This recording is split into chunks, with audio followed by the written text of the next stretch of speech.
Muito bem, então vamos iniciar a nossa dominical, enquanto alguns vão se ajeitando. Vamos começar orando. Senhor nosso Deus, obrigado por essa manhã e agradecemos por a oportunidade de estar na tua casa, aprendendo a tua palavra. Ajuda-nos a compreender, ilumina os nossos entendimentos, a compreensão, e que todos nós, famílias e nossos familiares, e todas as nossas vidas, ó Deus, estejam debaixo da autoridade da tua palavra. Transforma as nossas vidas, nossas casas, nossos lares, nossos corações, a nossa igreja de uma forma geral, e possamos viver, ó Deus, nesse mundo com verdadeiros servos do Senhor. Eu te peço a tua bênção sobre a classe aqui, também pedimos pela classe das crianças, classe de discipulado, também dos adolescentes, embaixadores. Em cada uma delas o Senhor possa estar à frente, dirigindo tanto alunos como professores, e que tudo seja feito segundo a tua vontade. Prepara o nosso coração nessa manhã, e sejam aqueles que não poderão estar conosco, guarda-os, ó Deus. Pedimos e agradecemos por tudo, em nome de Jesus. Amém.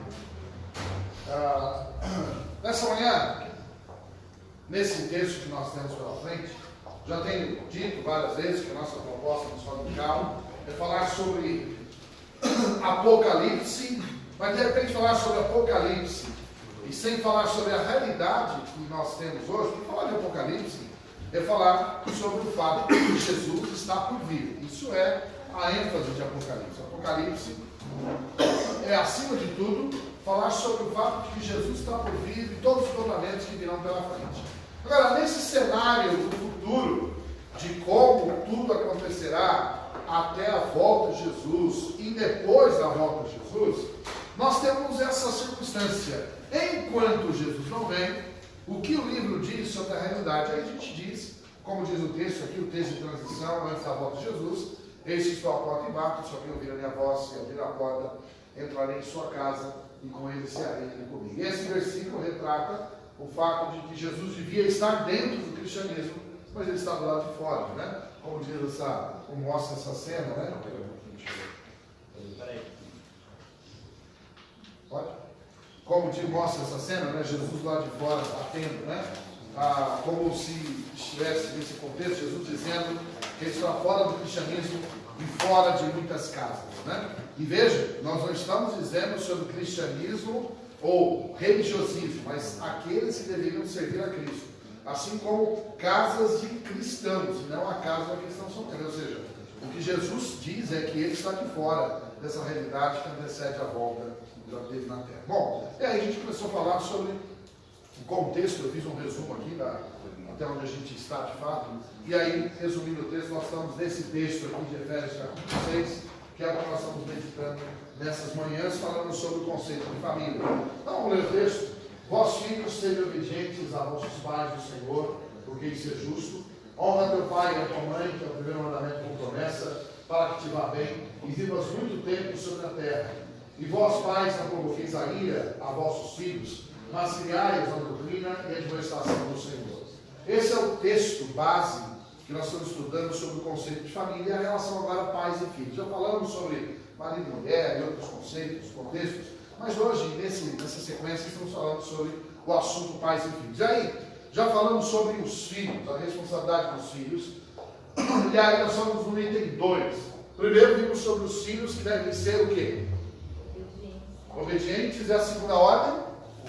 Honrar. São as boas ordens aos filhos. Aí, o mesmo texto dá ordens aos pais. E aí, então, falando sobre as ordens dos pais, boas ordens, né? Primeiro, não provocar a ira dos filhos. E aqui a gente estava nessas semanas anteriores, né? Em alguns dos pontos aí para frente, né? Provocar a ira dos filhos. Baseado nesse versículo, verso 4, vós pais, não provoqueis a ira aos vossos filhos, mas criais a doutrina e demonstração do Senhor. Em Colossenses, no capítulo 3, verso... está aí na sequência, mas vou nem abrir ali, não tirar da ordem, é só para fazer a conexão. Em Colossenses, texto que nós dedicamos um mês inteiro estudando, né? Verso 21, diz assim, 3:21 de Colossenses: vós pais, não irriteis, aí já algumas coisas, não irriteis a vossos filhos, para que não percam o ânimo. E aí então, né, lá fala, não provoqueis a ira, vossos filhos, né? E aqui, não irriteis a vossos filhos para que não percam o ânimo. Veja a conexão dos dois textos, não irritar, não provocar ira.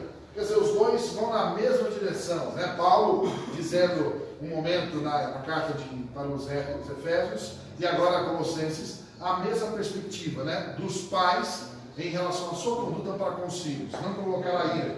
Vimos então algumas situações que a ira é provocada, em algumas situações, como por exemplo, ordem sem dar exemplo, alguns só vão correr aqui, que a gente já mencionou, disciplina ou ordem injusta, disciplina sem amor, algumas das formas em que pais provocam os filhos a ira, né?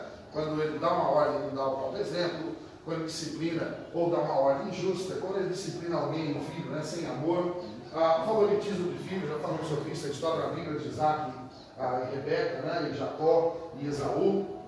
Também falamos sobre decisões sem fundamento, quando os pais decidem, mandam, né, ou os filhos perguntam e os pais dizem apenas porque quero, porque acho, e não necessariamente dando motivo para isso. E aí os pais, claro, têm que ser não só criativos, mas muito bem fundamentados antes de dar uma ordem, né? Isso para que você também não esteja provocando aí. Lembrando, e eu sei que algum pai vai dizer assim, não, mas meu filho tem que ficar quieto, calar a boca e obedecer. Mas que história é essa? É assim que se trata do ser humano, né? Nós todos somos feitos à imagem do Senhor, certo?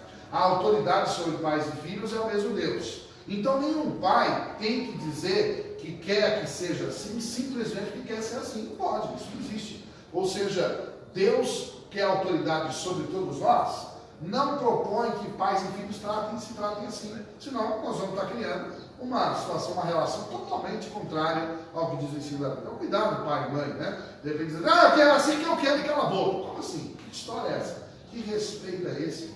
Que relação pode existir entre pais e filhos quando uma ordem é dada e é simplesmente um autoritarismo? Isso é autoritarismo, não é ordem, não é autoridade. Né? Nós estamos aqui, pais, para sermos autoridade, não sermos ditadores ou autoritarismo. Né? Muito bem, seguinte, lembra que nós estamos preocupados aqui, porque a ordem agora é de Deus para os pais. Cuidado para não provocar a ira, porque além de você estar cometendo um pecado contra seus filhos, ao mesmo tempo, então, mas além de pecar contra o filho, está pecando contra o próprio Deus. Ou seja, lembre-se, é uma desobediência direta a Deus. Além de estar afrontando o filho e pecando contra o filho, está pecando contra Deus. Ou seja, é pecado nos dois lados, a horizontal e a vertical. Né? Tem para corrigir, tem que mudar a postura e, claro, fazer o que todo mundo tem que fazer quando peca. O que é? Confessar a culpa e pedir perdão. Para quem? Para quem pecou. Primeiro para a pessoa, depois para Deus. Nunca o inverso. Nunca primeiro para Deus, depois para o filho. É uma pessoa. Assim a Bíblia determina. Confessar as nossas culpas uns aos outros, né? E depois orar para que sareis. Quer dizer, primeiro é aqui no horizontal, depois com Deus, né? Muito bem. Conflito de vontade é uma outra relação que a gente fala. Muitas vezes as ordens ou a relação é simplesmente porque eu quero, que eu não quero, faça ou não faça, só porque vontade pessoal. Pode ser a vontade pessoal determinante ou impositiva dos pais, como pode também ser dos filhos. Então essa relação de conflito de vontade é muito complexa. Marido e mulher, tem conflito de vontade? Tem conflito de vontade? Toda hora, não é isso? Como se lida com conflito de vontade, marido e mulher, por exemplo? Prevalece o homem que manda e pronto, é isso? Ou prevalece a mulher, como se diz hoje na sociedade, que a mulher está empoderada. Para mim, esse empoderamento feminino é endiabamento, né? Porque na verdade é diabólico. Esse negócio de mulher empoderada, como assim? Acho que Deus, primeiramente, fez dois, homem e mulher, iguais que a gente deu, certo? E agora Deus colocou e instituiu que o homem é o cabeça do lar. Qualquer relação diferente disso não tem nada a ver com Deus, é diabólico, né? Deus não fez a mulher para ser autoridade sobre o marido, fez? Qualquer orientação nesse sentido, pode ter certeza de uma coisa, não tem nada a ver com Deus.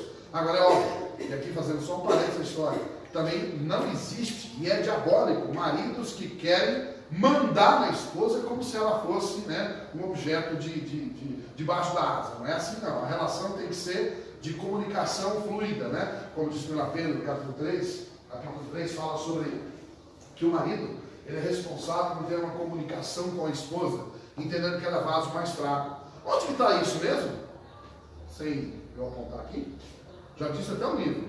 Já disse o capítulo. Onde está mesmo? Provocar, porque né, senão fica parecendo que é só eu que falei, não está na Bíblia, né? Onde está isso mesmo, gente? Pode procurar, não tem problema, não. Pode usar o smartphone, inclusive, pode abrir o smartphone, né? Abrir a Bíblia no smartphone, pode ser também. Onde está isso mesmo? Então, olha que ela está achando que primeiro segundo Coríntios, Dona Vila Livre, Dona Mãe. Eu já falei até o livro. 3:7. De quê? Pode ler, por favor, senhor Alex. Igualmente, vós, maridos, coabitai com ela com entendimento, dando honra à mulher como um vaso mais fraco, como sendo vós os seus cordeiros da graça da vida, para que não sejam impedidas as vossas orações. Muito bem, então Alex está lendo, o livro está ali na tela, né? Onde ele colocou. Então, só um parênteses aqui, isso se aplica como princípio na relação marido e mulher, e deve se pensar como algo paralelo à relação pais e filhos. Na relação marido e mulher, como é a relação de conflito de vontades? Segundo esse versículo.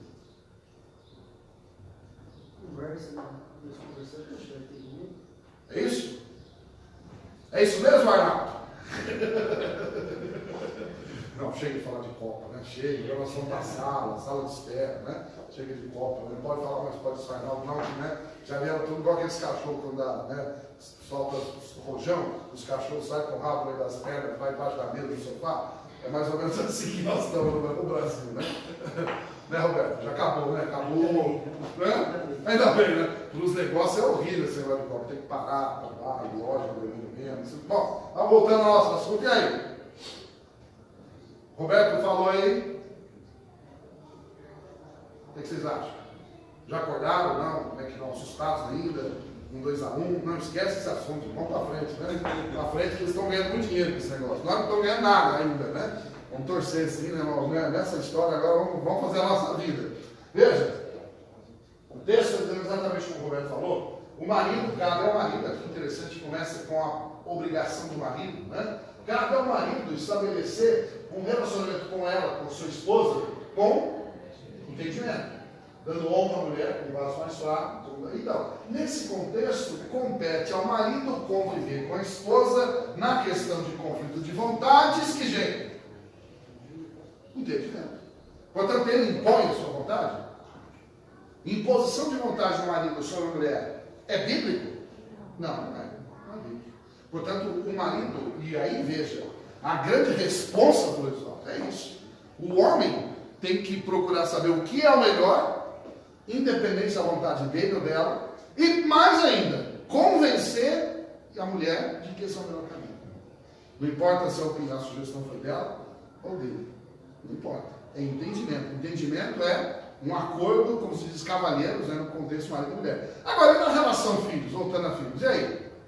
Isso foi só um parênteses para a gente perceber como Deus articula as relações familiares, né? Voltando lá ao contexto, Bruno, por favor. Relação pais e filhos, o conflito de vontade, como que se dá? Os pais têm que negociar, embora sejam eles a autoridade, mas aí é uma boa oportunidade para que os pais justifiquem e fundamentem a sua vontade, o seu desejo. Mas também tem que respeitar que, ora, muitas vezes a vontade do filho também tem que prevalecer, não é isso? Não é o bom senso, não é a justiça, não é o equilíbrio, né? Esse é o contexto. Cuidado para não ser apenas, e aí, veja, está no contexto de que pode provocar a ira. Quando faz só a vontade do pai e da mãe, e nunca a vontade do filho, vai representar uma provocação à ira. Muito bem, continuando. Pais que não pedem perdão, já falamos sobre isso, né? Derrubou a água aí, não? Quem foi que derrubou dessa vez? Os dois. Ixi, rapaz, olha que bonito, eu já fiz isso aqui na Então, igreja. o entendimento aqui Eu já fiz isso aqui na igreja algumas vezes, inclusive, sabe? Derrubar água. Isso acontece nas melhores famílias da Rússia. E nas igrejas também. Mas, quando eles estão aí se enxugando, né, de lágrimas. Aqui, pai que pede perdão. Bom, já não é fácil pedir perdão para ninguém, né? Pais pedir perdão para os filhos, isso para alguns é inadmissível, né? Para alguns é falar assim, não, eu sou pai, não peço perdão não, o filho tem que entender, é isso? Estaria certo isso, correto, essa questão? De que pais têm autoridade suficiente, inclusive para errar e não pedir perdão? Na perspectiva de Deus, isso é certo? Não, de forma alguma.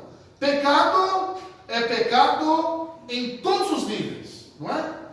Em todos os níveis, né? Todos os níveis é pecado. Pecado é pecado. E pecado só se conserta com confissão e perdão. E aí nós perdemos muitas vezes uma grande oportunidade de endurecer na posição de pais e não dar um exemplo aos filhos de como é também pedir perdão quando erramos, né? Os dois aqui estão fazendo a faxina da igreja. Já, essa semana já limparam, estava a lavar a igreja hoje, né? Não estava a lavar hoje, não. Você pediu, não é verdade? Estou bocando a vida aqui da esposa do cara, falou que vocês dois. Divide, ó, vai ser dele.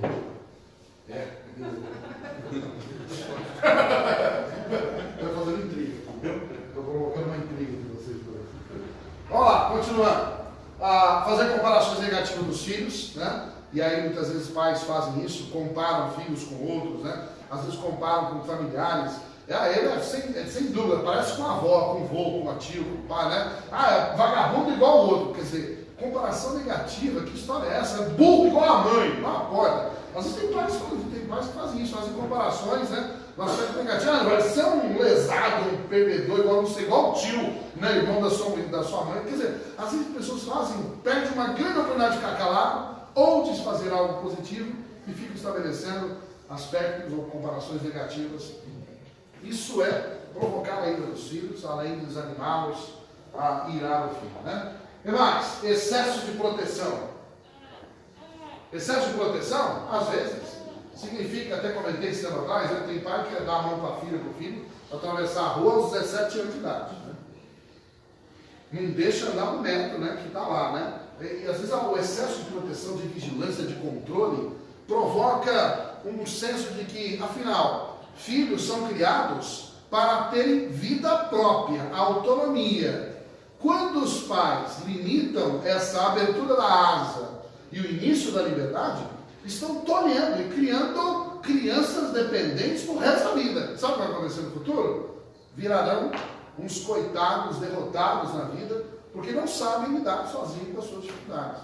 Todo pai tem que pensar em criar situações em que os filhos exponham as suas habilidades, liberdade de escolha, para que eles decidam por si. Esse é o acompanhamento dos pais. Agora, pais que cerceiam, que limitam o tempo todo, esse excesso de proteção, na verdade, está construindo uma jararaca, uma cobra, que amanhã vai dar um bote, ou seja, amanhã os filhos vão ficar irritados, vão ficar se sentindo, né, perdedores, né, ou frustrados com a própria experiência, e certamente você vai criar vai ter uma frustração no resultado dos filhos. Bom, você tem questões e questões, né? Falta de estímulo aos filhos.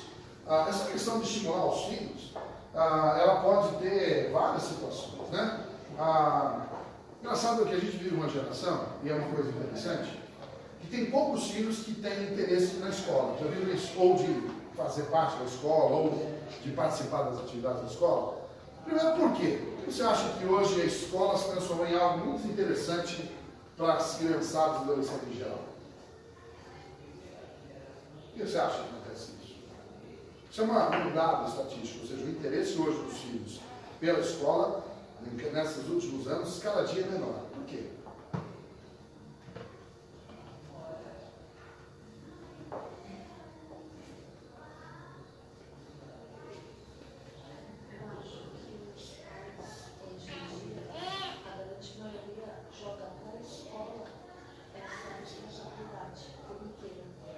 Ok?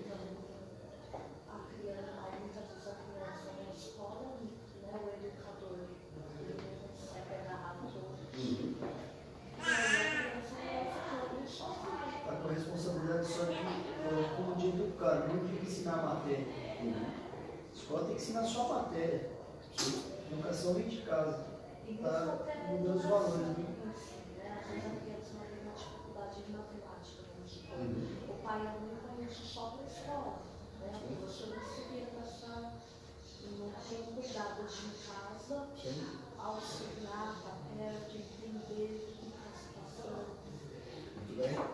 O processo de educação hoje, de fato, ele ficou hoje muito mais transferido para a escola do que do lar. Né?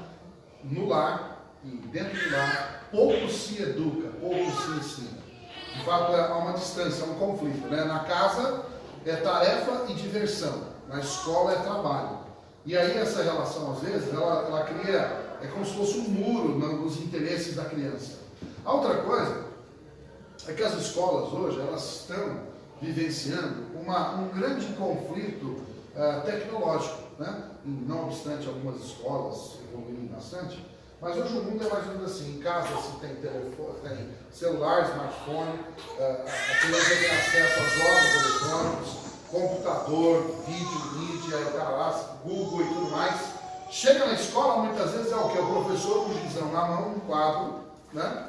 Ou seja, a criança já nasce hoje quase que plugada nos mundos de internet e de outras coisas. Chega na escola, é como se voltasse à Idade Média, né? Volta ao quadro com giz, o professor, aquele contexto de aula meio ultrapassado. Primeiro existe um conflito, a educação moderna, que não é moderna coisa nenhuma, mesmo que ela tenha evoluído no aspecto filosófico, mas no mundo prático, pragmatismo, ou seja, o contexto aula, muitas vezes se volta ao conceito de aula antiga.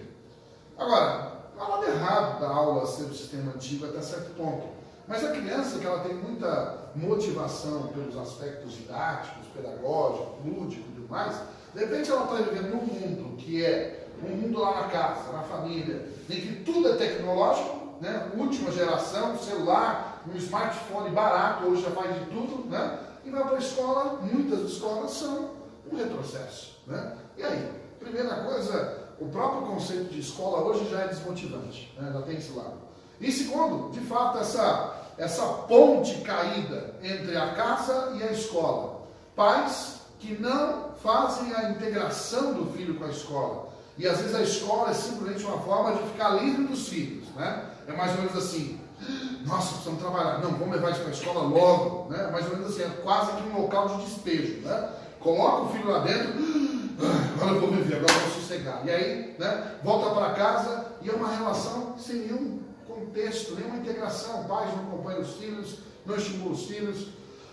E é curioso quando você pergunta ainda para muitas crianças na escola, acho que se fizer uma enquete, não sei se alguns têm feito ultimamente, o que você quer ser quando crescer? Será que ainda se faz alguma pergunta assim, né? Em alguma escola? Ou num contexto? E às vezes eu fico imaginando, o que será que eles vão responder? Aquelas respostas mais óbvias, tipo a lá Fantástico, jogador Neymar, né? Alguns vão dizer isso, né? Ou cantor não sei o quê, não é isso? As pessoas só pensam na ostentação, né? Ou seja, não é mais, né? Eu quero ter uma profissão tal, né? Eu quero me realizar, não tem mais criança com alvos profissionais. E é curioso como crescem um número de necessitados por testes de vocação quando chega uma certa idade. Você quer ser? Não sei.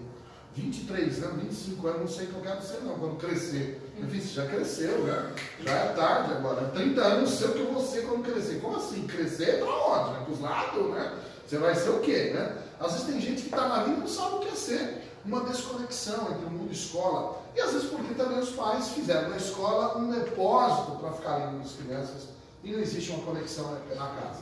Como Roberta Silva disse, né? Muitas vezes é preciso que os pais sejam presentes no processo de educação, no processo da escola, mas isso é um aspecto do estímulo. A vida não é apenas escola, né? Os estímulos podem ser em tantas outras áreas da vida, né? E às vezes tem pais que infelizmente não estimulam os seus filhos em nenhuma etapa da vida, em nenhuma fase, em nenhuma outra situação. Bom, vamos lá. Falta de diálogo e aproximação. Quantos pais realmente conversam com os filhos? Né? A gente, quando olha as gerações que se passam, parece que no passado a ideia era cada dia menos. Você olha, vai olhando daqui para trás, parece que havia menos conversa entre pais e filhos, não é verdade? E conversa que eu digo é trocar figurinha, não estou dizendo pais falando com os filhos, é diferente, né? Pai falar é uma coisa, pais e filhos conversarem é outra história, né? A gente olha para o passado e muitos filhos, né, e às vezes dessa geração já mais velha hoje, viveram sob a tutela dos pais endurecidos, né, que nunca falavam com os filhos. Os filhos não abriam o coração para os pais. Havia uma distância. A gente vive uma geração em que pais e filhos começam a ter um certo diálogo. O problema é que a autoridade que antes era dos pais e criava uma distância, pais e filhos, e pais não falavam com os filhos e conversavam, foi se colocando no nível que hoje inverteu. Hoje os filhos mandam nos pais. Engraçado, né? Ou seja, de um autoritarismo dos pais, passou a ser uma monarquia dos filhos. Hoje os filhos dominam as casas, né? Ou seja, cadê o equilíbrio nessa relação de conversa, de diálogo, da troca, né? Infelizmente a gente perde uma grande oportunidade de conversar com os filhos e aprender grandes coisas. E uma das formas de provocar a ira é quando pais perdem uma grande oportunidade de dialogar, ouvir os filhos e se aproximar deles, né? Vamos lá, próximo. Tem isso? Aspereza e agressão? Dentro do conceito de pais e filhos? Pais e filhos, existe agressão? Um foco maior desse. Esse é o Simpson, né? É isso? O Homer e o. Como é que chama o garoto? Bart, é. Então, é lógico que aqui é um exagero, né? Mas será que tem agressões entre pais e filhos? Tem filho que foi educado assim, né? Jogando cabo de vassoura na cabeça, né? De longe, né? Tem alguns contos de história assim, o pai chegava de longe e jogava uma pedra, né? Ele batia. Infelizmente a geração que era assim. Hoje, por causa da violência e tal, alguns começaram a se conter. Mas ainda que não seja agressão física, mas existe muita aspereza nas relações pais e filhos. E parece que hoje o mundo ficou tão livre, né? E as pessoas com autonomia dizer o que querem, que essa questão, esse convívio de aspereza e agressão faz parte de muitas casas. Então é isso que nós estamos criando uma provocação de ira entre pais e filhos, porque às vezes as relações não são mais resolvidas. Vamos à frente. Olha os pais ainda. Agora, a criação dos filhos. Como se cria um filho, né? Esse conceito de criar um filho parece que é um grande enigma ainda na sociedade e nas vidas, né? Primeiro, o texto fala, e aí o texto que nós temos na frente, é criar a doutrina de manifestação do Senhor. Veja lá, Efésios 6,4. E vós, pais, não provoqueis a ira aos vossos filhos, que ele já comentou, mas criai-os na doutrina e admoestação do Senhor. São as duas ênfases. E aqui em Colossenses, fazendo um paralelo, ele diz lá: não irriteis, para que não percam o ânimo, antes filhos obedecem em tudo, porque isso é agradável. No contexto de Efésios, não faz a menção a essa questão do processo de criação, mas em Efésios fala sobre criar na doutrina de administração. O que é criar na doutrina de administração? Vamos pensar um pouquinho. Primeiro, quantas vezes a gente vê essa cena representada nas famílias? O que significa essa cena? Ela quer dizer o quê?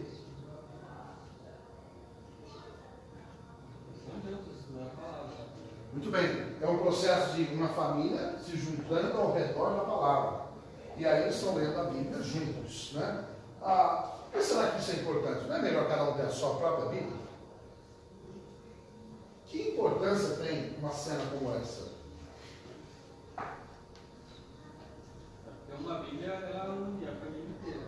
Cada um tiver a sua, cada qual vai no seu tempo, ou fica sozinho, isolado, né? Tem? O que mais? A oportunidade dos pais passarem o tempo possível. O que mais? Muitas vezes só entendimento. Hã? Muitas vezes tem que ser um só entendimento. Um só entendimento? O que mais? Que não sabe ler ainda. Também, às vezes uma fase que eles não sabem ler ainda. Mas é curioso que essa cena ela representa uma série de coisas, ela transmite uma série de imagens, além da família se unir em volta de uma palavra, da palavra, da Bíblia, e aí um ajudar o outro no entendimento e tudo mais. Mas é curioso como essa foto aqui ela demonstra uma certa afetividade no momento da leitura, não é isso? E às vezes as pessoas estão tão distantes uma da outra que que importância tem o contato físico na família? É fundamental. O contato físico representa interesse, né? Afetividade, né? Demonstração de amor e carinho. E existe um fortalecimento. Por exemplo, na relação marido e mulher, por que o homem, o marido e a esposa devem dormir na mesma cama? O que tem a ver isso, pastor? Não tem, tá vendo? Por que o marido e a esposa devem dormir na mesma cama? É a proximidade, para que não se distancie. Porque Deus disse que tem que ser uma só carne. Uma só carne, ou seja, um deve se colar no outro de fato. E essa unidade de carne ela é representada pela comunicação do calor humano, ou seja, um encostado no outro. Isto já começa aí a demonstrar uma afetividade muito forte no casamento. E muitas coisas se resolvem no conceito de marido e mulher, fazendo um paralelo, muitas iras ou revoltas ou problemas, às vezes se resolvem apenas pelo contato físico. Ou não? Hã? Ou não resolve? Não tem muita coisa que se resolve pelo contato físico? Que jeito? Não, que jeito, pastor? Que jeito que no contato físico pode resolver? De que maneira? De que maneira?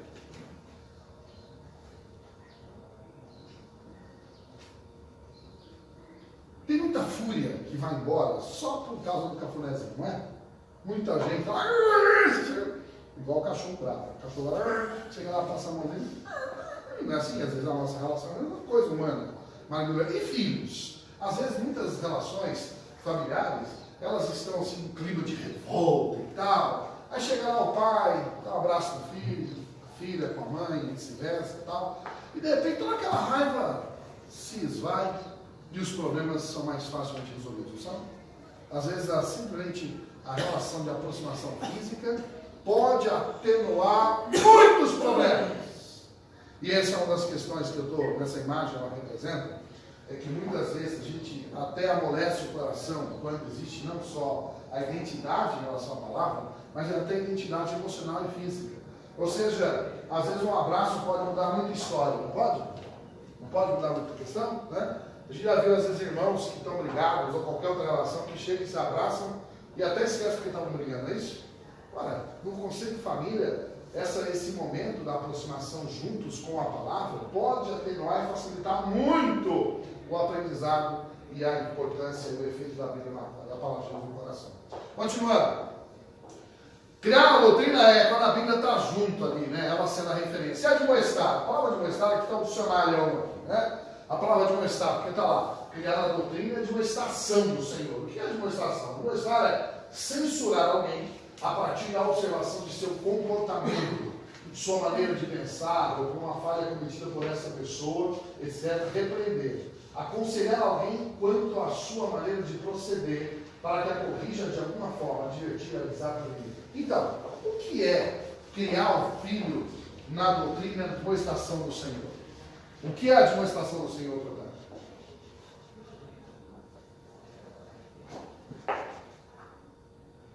Traduzindo esse amarelinho aí, na criação dos pais e dos filhos, o que é criar o filho, principalmente nessa segunda parte, uma estação do Senhor? A Bíblia mostra que é errado as coisas que as crianças fazem. Mentir, pegar as coisas dos outros, aproveitar e falar, pegar as coisas dos outros é errado. Quando pequenininho deve ser ensinado isso, né? Aproveitar falando que a Bíblia fala que é errado. Quem mais tinha falado ali? No caminho. Hã? No caminho do Senhor. Direcionado no caminho do Senhor. Caminho do Senhor, tudo bem. Admoestar está relacionado diretamente ao que nessa definição? Censura e aconselhamento. Sim, mas ela foca. Qual é o foco aqui nessa palavra? Hã? Oi? Como? Acompanhar? O que mais?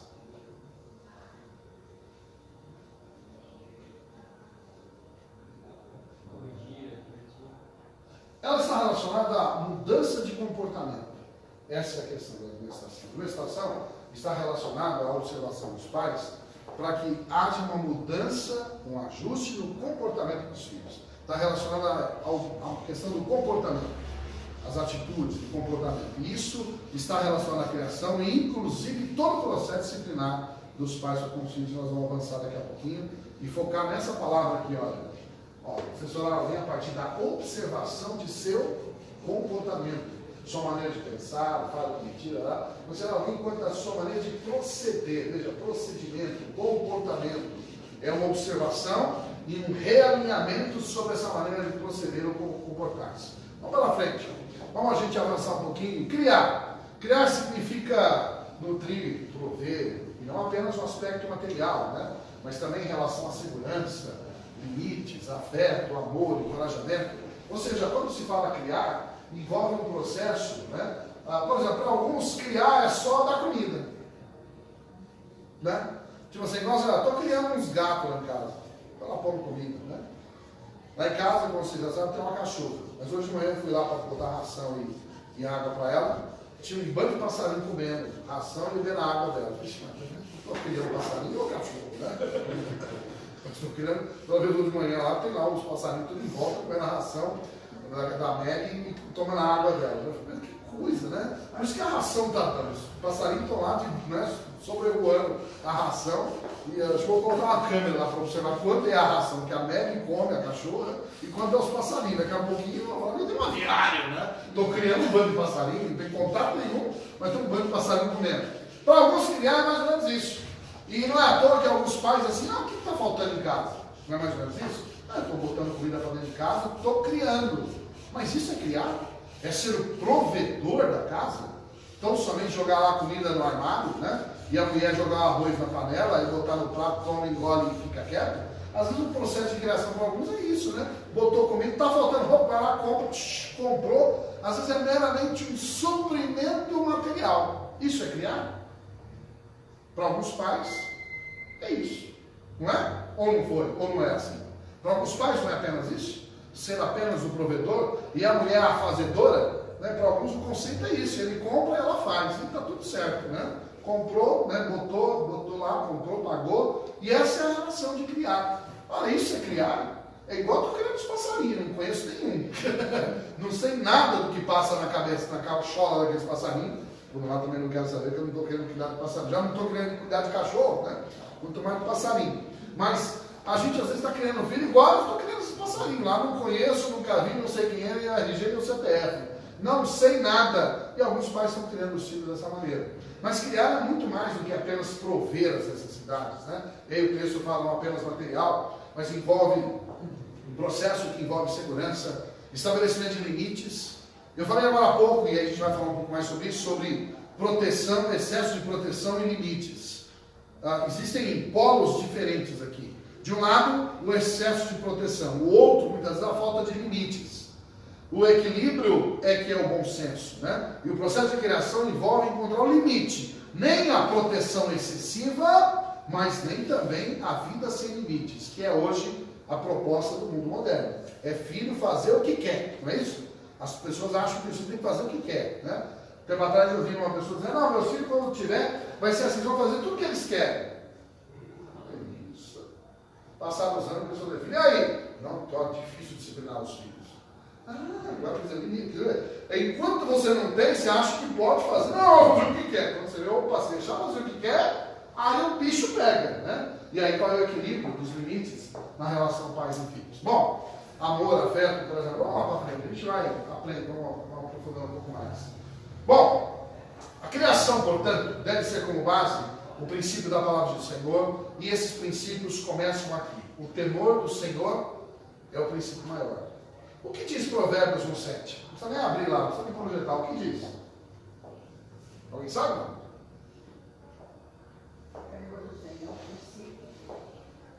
Princípio? E o que mais?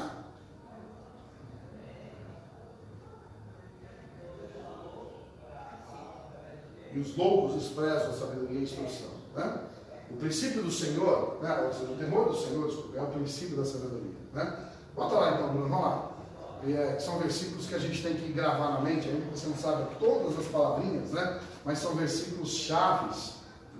Esse é um versículo, por exemplo, que deveria fazer parte da nossa mente, nosso processo de formação. O temor do Senhor é o princípio do conhecimento. Algumas Bíblias ou versões vai estar na sabedoria. Mas os loucos desprezam a sabedoria e a instrução. O que quer dizer isso? Essa primeira frase. E o que tem a ver isso com a educação dos filhos? Quem cria assim, sem deixando o Cristo fazer o que quer, não tem o temor do Senhor, por exemplo. Porque vê o mundo tão doido do jeito que está. ensinar o filho a ser sábio, ter sabedoria.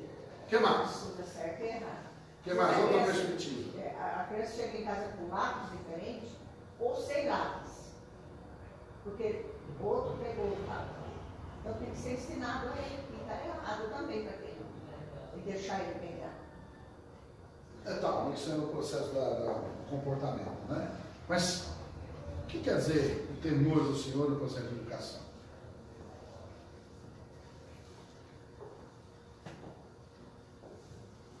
Pais criando os filhos no princípio do temor do Senhor. O que é isso? Como se faz isso?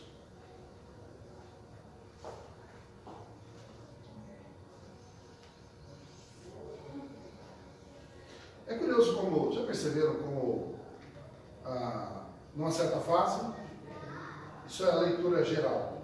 A criança vai conduzida para a igreja, aqueles pais que têm uma relação com a igreja, começam a ir para a igreja, numa certa fase, de repente chega a fase de uma certa adolescência, uma fase próxima, e ele não quer mais ir, o jovem não quer mais ir. Depois passam muitos anos, de repente a consciência vem, a fase adulta e às vezes até volta. Por que será que muitas crianças, filhos, adolescentes, jovens, ou assim, qualquer fase da vida, não tem qualquer interesse de estar às vezes na igreja? Será?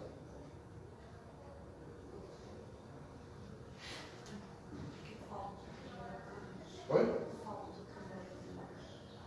Então, mas como é que se faz isso? Como é que se estabelece na criação o princípio do temor do Senhor? Você vai falar disso? Os pais, acho que olhando a conduta do pai também, né? Todo domingo na igreja, inclusive o pastor acabou de citar aí, de adolescente, falar que não quer mais, meu filho, o Luiz está com 13 anos, ontem nós estávamos da igreja, hoje amanhã sem igreja, tá? Eu dormi na porta, só que hoje eu preciso dormir em casa. Eu vim na padaria e correu para a avó. Cheguei lá, a esposa falou, Luiz, fui para minha mãe, correu. Cheguei lá, a minha sogra falou que não ia vir hoje. Eu falei, não, vai sim. A minha esposa falou, vai sim também. A gente foi lá buscar ele trouxe. O pastor acabou de citar. E vê os paizinhos todos os dias, todos os domingos também da igreja. É mais o comportamento dos pais também. Bem. A gente não traz também. O estímulo dos pais, o exemplo dos pais é determinante nisso, de fato. O exemplo dos pais, eu já disse que não existe como você impor uma relação com Deus aos filhos que você não tem. Ou seja, se você não tem um relacionamento com Deus, não adianta impor aos filhos. Não é que não adianta, não vai valer, ou seja, não vai ter um efeito, né? Ou você vive uma relação com Deus, ou senão a sua fala, orientação ou ordem será inválida, não terá sentido nenhum. Quer dizer, é aquilo que ele já falou sobre a primeira questão, na questão da não provocar os filhos na ira. Ordens sem dar exemplo. É o primeiro item, né? Na relação com Deus é uma coisa. Não existe como o pai e a mãe, né, determinar sobre a relação com Deus do filho se ele não tem relação com Deus. E aí não vai existir nunca. O que mais? Então vamos imaginar que ainda assim os pais sejam extremamente piedosos, devotos na casa do Senhor, e tarará, são fiéis. Isso significa que determina que os filhos serão também? Então, como criar os filhos no princípio do temor do Senhor? Hã? Tem que o quê? Ler a Bíblia? Bem? Orar? Colocar o temor do Senhor no coração dele. Como se coloca? Faz uma cirurgia? Não. Como se coloca, se instala o temor? Não, mas como se instala? Ensinando. Oi? Talvez demonstrando, na nossa vida, como é bom ser do Senhor, né? A gente começar a obedecer, nós mesmos, os pais, temos esse temor, conseguimos o resultado, e eles veem, olha, minha mãe obedece, minha mãe me ensinou aquilo, e isso é bom. Criar uma consciência e eles observam a partir de nós mesmos. Ok. Diga assim.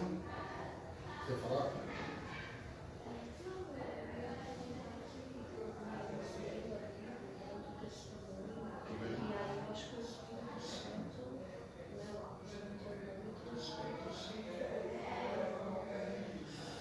Bem? O que mais? Criar o filho demonstrando, fazendo despertar nele o princípio do temor do Senhor.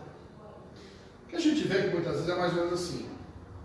É o Deus do meu pai e da minha mãe, ou um ou outro, mas não necessariamente o meu Deus. Não é assim? Às vezes a fase criança, adolescente, existe uma distância entre eu vou na igreja dos meus pais, ou eu vou na igreja com os meus pais, do que dizer eu vou à minha igreja. Às vezes muitos filhos não correspondem à ideia de estou indo à minha igreja, estou indo na igreja dos meus pais. Eu vou na igreja que meu pai e minha mãe falou para ir. É mais ou menos assim?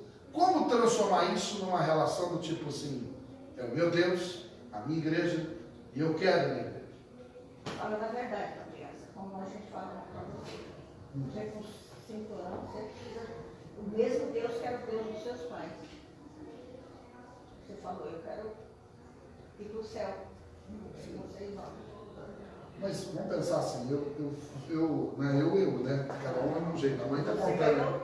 ganhou a anjo, né? Mas isso é outra história, dona Maria. Você não precisa falar, né? Quer fazer o meu canal político, né? Não é assim, não. Mas como desenvolver esse temor do Senhor no filho, nos filhos? É curioso como não tem como nada mais no aspecto de igreja funcionar se primeiro o filho não tiver temor do Senhor. Óbvio que a gente já acabou de dizer agora há pouco que a prerrogativa maior, a questão maior, a condição maior é que os pais tenham esse temor. Se os pais não tiverem esse temor, nunca vai existir. Mas vamos pensar então, aos pais, ou qualquer pessoa, o que é ter o temor do Senhor, independente da idade? Oi? Deus é amor, mas ele é justo. Então, né, não é tudo assim. Devemos madurar com as minhas ações. Porque na hora que Deus me ensina, você for desobediente, por quê? Deus vai ser justo também. Muito bem, não só amor, mas justiça. Mas o que é desenvolver esse temor no processo da nossa relação com Deus? Será que todo cristão realmente tem temor do Senhor? A palavra temor, o que significa? É ter medo? É ter medo de Deus? Respeito. É uma relação de honra, de respeito, ou seja, de consciência plena de que Deus existe e de que a minha relação com Ele deve ser efetiva, real. Então, quando falo sobre o temor do Senhor, é sobre a plena consciência sobre quem é Deus, também de quem eu sou. É mais ou menos assim, Ele é grande, eu sou pequeno. Ele é santo, eu sou pecador. Ele pode abençoar e cuidar e me corrigir, e eu tenho que estar submisso a isso. Eu sei que Ele pode prover todas as necessidades e eu vou depender dEle. A relação de temor envolve essa conexão de Deus é Deus, eu sou miserável, pecador, dependente e preciso do Senhor. Deus precisa de você? Deus precisa de alguém aqui? Não. Não. Eu preciso. Você precisa. E a nossa consciência plena da existência de Deus, da ação e do interesse de Deus por nossas vidas, cultiva e deveria despertar em nós essa relação de devoção, de temor, de respeito.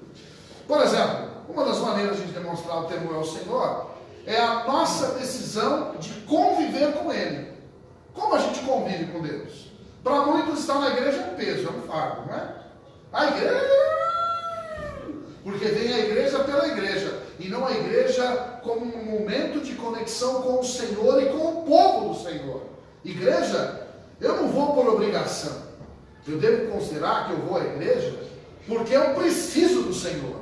Eu preciso estar na casa do meu Deus. Eu quero estar com o meu Deus. Eu quero conviver com Ele. Isso é estar na casa. Isso deveria ser motivador para todos nós.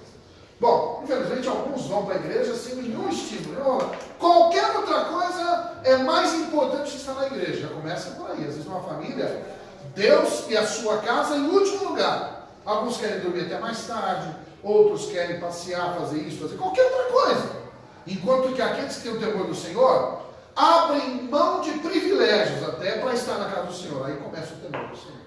Será que todos nós, pais, começamos já dando esse exemplo do que é ter o temor do Senhor, em que nós abrimos mão, levamos prejuízo se for necessário, abrimos qualquer oportunidade fora para que eu esteja na casa do Senhor. O que é mais importante estar na casa do Senhor?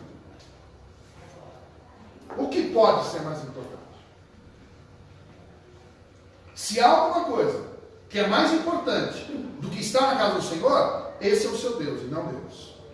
Não é assim que nós temos que entender? Buscar primeiro o reino de Deus e todas as outras coisas serão acrescentadas. O que eu estou dizendo aqui que a gente não vai ensinar e nem estimular e nem criar filhos no temor do Senhor se ele primeiro não for existir esse temor no nosso coração. Ou vai? Se esse temor não estiver em você, esqueça que você vai ensinar o seu filho. Primeiro, esse despertamento tem que ser real em nossas vidas e os filhos têm que olhar para a gente e dizer: puxa, meu pai e minha mãe realmente... que falta só 5 minutos? Nossa. Meu pai e minha mãe realmente têm temor do Senhor. E se eu quero ter uma vida diferente, eu vejo que Deus abençoa, meu pai e minha mãe se comunicam com Deus, falam com Deus, servem ao Senhor. Ainda que exista uma fase de rebeldia, mas a orientação é tão sério para os meus pais. Puxa, eu quero que seja sério para mim. Entende a relação? O temor é criado com o seu exemplo. Agora, ao mesmo tempo, esse temor do Senhor começa quando a gente expõe os nossos filhos ao maior contato com Deus. É mais ou menos assim: Deus precisa ser defendido. Deus precisa da nossa defesa. Deus precisa que você defenda Ele. Não. E Deus, Ele é tão suficiente que não precisa que nós defendamos. Ele quer que nós o apresentemos. E aí vem a questão, quando a gente fala sobre a criação dos filhos, do temor do Senhor. A melhor maneira de a gente motivar e criar os filhos do temor do Senhor é colocando os filhos o mais perto de Deus e das coisas de Deus. Quando você faz isso, coloca o filho, não importa aqui, mais perto de Deus, Deus vai fazer o trabalho de despertar o temor do coração. O problema é que muitas vezes a gente concorda e até faz com que os filhos fiquem longe da casa do Senhor por muitos motivos. A gente não valoriza, não traz. Eu acho assim, quantos cultos nessa igreja nós temos na semana?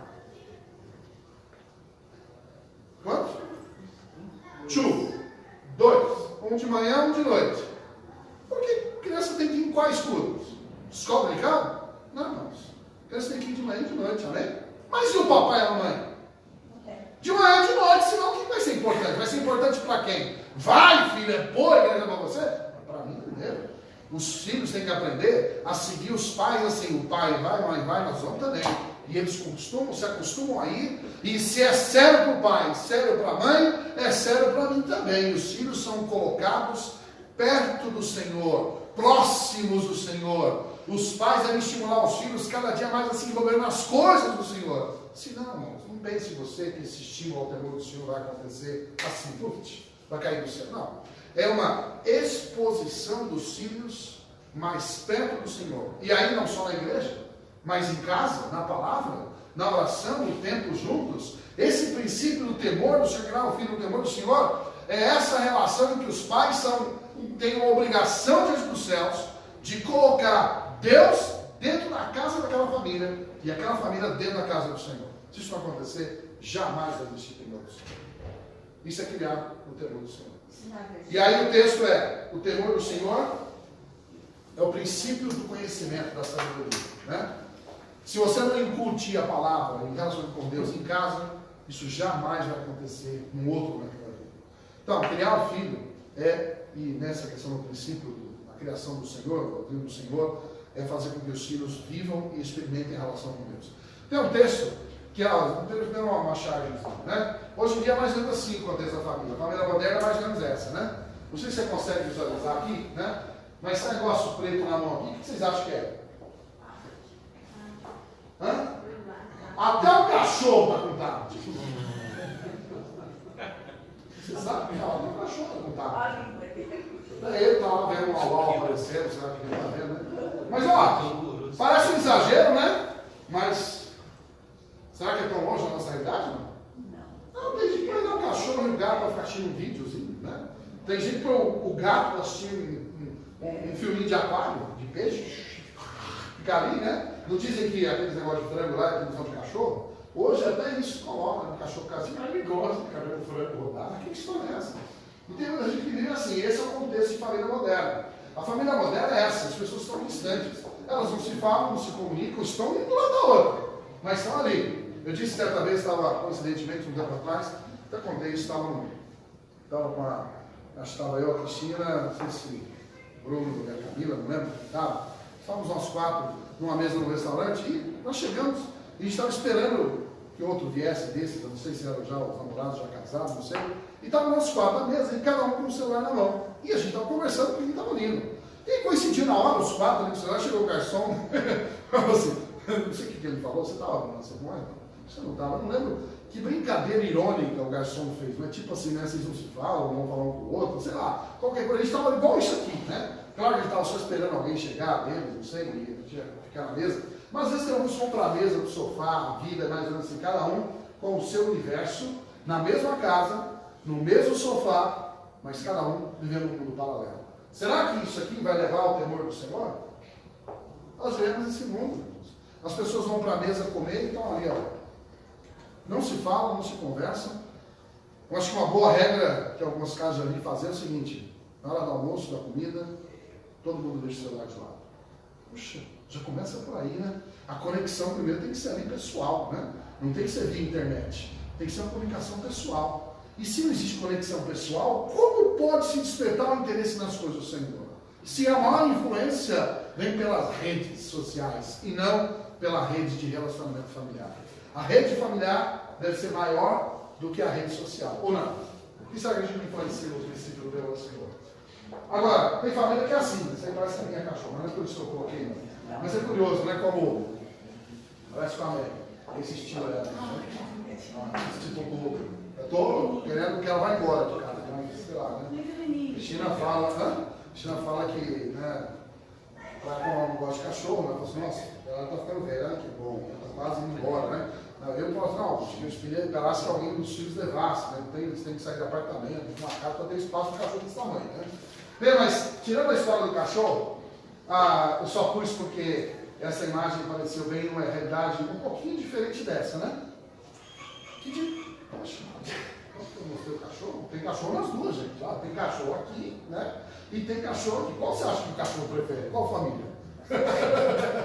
Que o cachorro. Vamos começar pelo cachorro. Qual família o cachorro prefere, né? Será que ele prefere essa família, né, que ele tem um tablet, um smartphone, né? Ou será que ele prefere essa família que está no centro? Eu não estou dizendo que o cachorro tem que ficar no centro e no sofá, não. Não, isso é outra história. Ainda bem que eu não sou careca, não é essa foto não é lá de casa mesmo, né? Mas será que o cachorro está mais feliz numa foto dessa, em que tem papai, mamãe, filhinhas, acho que tem 2 meninas aqui, ou filhinho, não sei, acho que menino, né? 2 meninas e um cachorro? Ou será que ele está mais feliz e essas crianças mais felizes aqui? Até o cachorro tem um smartphone. Engraçado, essa família moderna é uma família que tem tudo, menos afinidades, né? E essa aqui, talvez, não sei se tem tudo, mas tem algo que não se vende e não se compra, que é relacionamento familiar. Quando a gente pensa em estímulo às questões do princípio da palavra do Senhor, a gente tem que pensar que a relação pessoal é determinante na influência de desenvolver o princípio no temor do Senhor. Terminando com esse cachorro aqui, com essa cena familiar, eu posso estimular, primeiramente, um relacionamento maior entre nós, para que esse relacionamento seja maior também. Alguma pergunta enquanto a outra classe chega? Com o focinho do cachorro na cara nossa, né? Mas a gente vai falar de cachorro, aqui nós estamos falando de realmente relacionamento familiar e que a família nossa seja vista como uma família que realmente está integrada. É uma pena que hoje o conceito de família tem sido tão desvirtuado, né? Tão poucas famílias convivem juntas, né? Hoje cada um vive com um lado, cada família, filhos, cada um pensa numa coisa, faz uma coisa. É tão pouco a gente vê famílias que estão unidas em todo o contexto, até no mesmo sofá sentados, né? Sequer, né, aquela outra cena que a gente viu, que eu espero que seja mais intensa e mais intensificada, né? Que é essa cena aqui, né? Que eu acho que é mais importante que a cena do cachorro, né? Cadê aquela cena? Põe lá, essa cena, né? Eu acho que essa cena ela deve ser inspiradora para as nossas famílias e nossas crianças. Que Deus nos ajude a ter um famílias melhores. O alvo hoje era encerrar esse assunto, mas parece que não deu de novo, né? Que Deus nos ajude a terminar esse assunto um dia ou outro, né? Deus abençoe.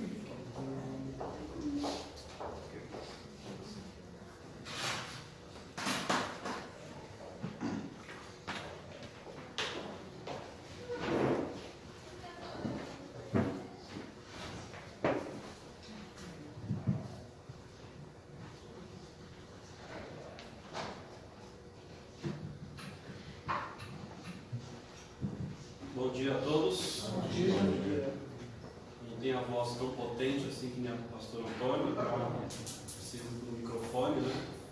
Mas graças a Deus por mais uma manhã que nós estamos aqui para aprender um pouco mais sobre o nosso Deus, principalmente sobre família, né? Que nós estamos estudando nessa manhã, educação dos filhos, honra, né? Que nós possamos realmente aprender aqui e não guardar, né? Que nós possamos praticar isso no nosso dia a dia. Então vamos nos colocar em pé e vamos partir para o encerramento da nossa escola bíblica dominical, e nada melhor do que louvar aquele que é merecedor de toda a honra e toda a glória, que é o nosso Deus. Então vamos louvar o nosso Deus através desse primeiro cântico, que tem como título Vamos Nós Louvar. Enquanto nós estivermos louvando o nosso Deus, também é o momento de nós entregarmos os nossos dízimos e as nossas ofertas.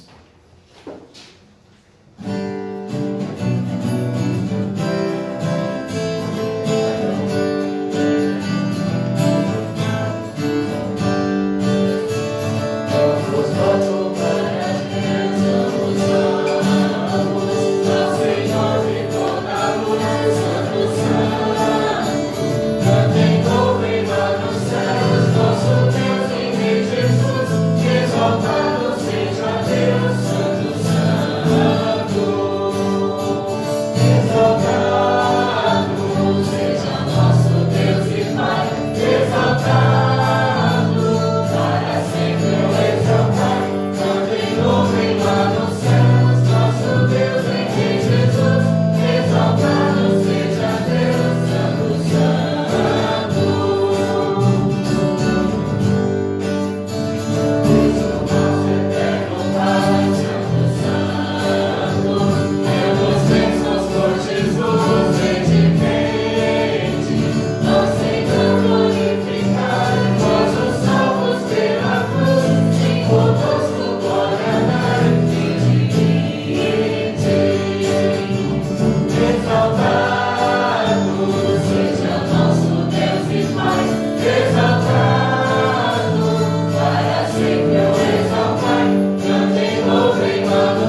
Restante alguns avisos para a nossa amada igreja, lembrando sempre dos nossos cultos regulares.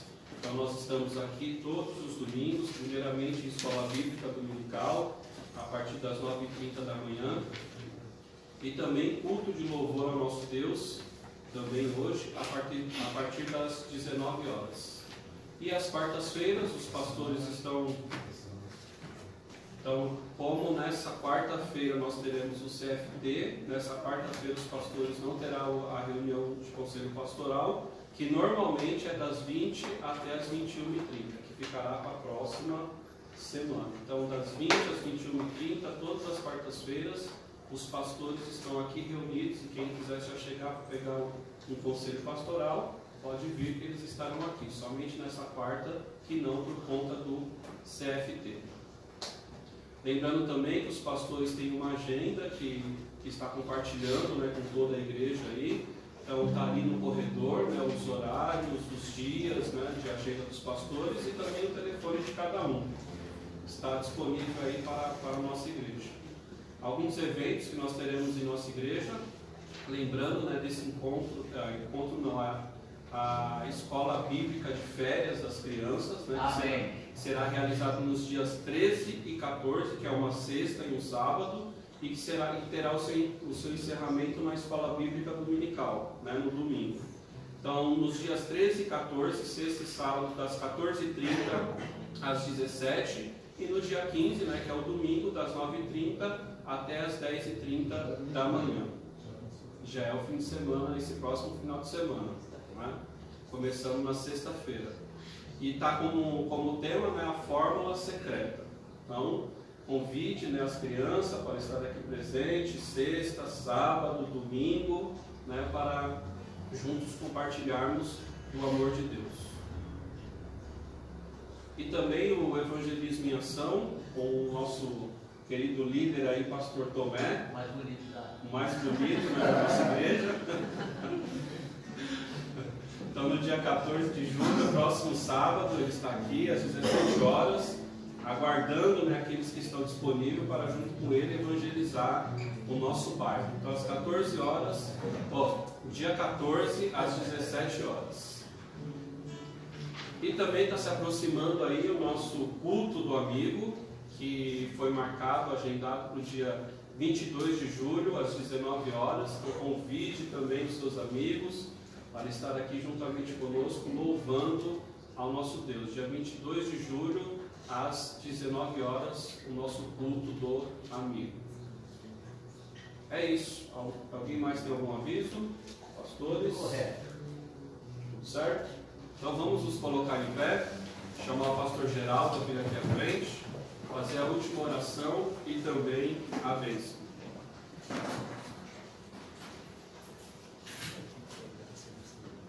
Senhor nosso Deus e nosso Pai, agradecemos ao Senhor por esse belo dia, também por todas as classes, discipulado, tudo que foi feito nesta manhã, o louvor, a oração, a entrega de dízimos de ofertas, enfim, Pai, tudo para a tua honra e glória e com a nossa gratidão. Agradecemos por tudo, Pai, e pedimos pelo restante do dia e permitindo o Senhor nos buscar antes, possamos voltar logo mais à noite para o culto. Agradecidos, oramos, em nome de Jesus. Amém. Amém. A graça de nosso Senhor Jesus Cristo, o amor de Deus e a comunhão do Espírito Santo sejam com todos nós. Amém. Amém. Podeis aceitar.